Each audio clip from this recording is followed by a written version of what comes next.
আচ্ছা মা, তাজমহল এত সুন্দর, তাজমহলকে আমরাই বানিয়েছি তাই না?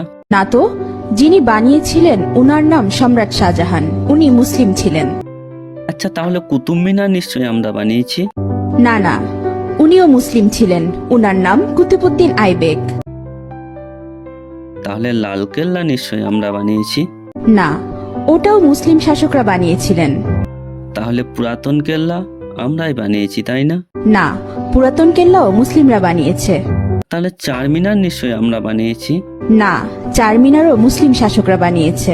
মা, আমি শুনেছি ভারতের সবচেয়ে বড় ও পুরাতন রোড গ্র্যান্ড ট্রাঙ্ক প্রায় 3000 কিলোমিটার বিস্তৃত, সেটা তো আমরা বানিয়েছি। না না, গ্র্যান্ড ট্রাঙ্ক রোড আমরা বানাইনি। গ্র্যান্ড ট্রাঙ্ক রোড এক মুসলিম শাসক বানিয়েছেন, উনার নাম শেরশাহ। আচ্ছা তাহলে হাজারদুয়ারি প্যাসেজ নিশ্চয়ই আমরা বানিয়েছি। না বেটা, এটাও মুসলিম শাসকরা বানিয়েছে। আচ্ছা তাহলে মুঘল সাম্রাজ্য তাহলে আমাদেরই ছিল। না, মুঘল সাম্রাজ্য মুসলিমদের সাম্রাজ্য ছিল। আচ্ছা জয় হিন্দ এই শব্দটা কি আমরা প্রথম তৈরি করেছিলাম? না, এটাও একজন মুসলিম প্রথম বলেছিল।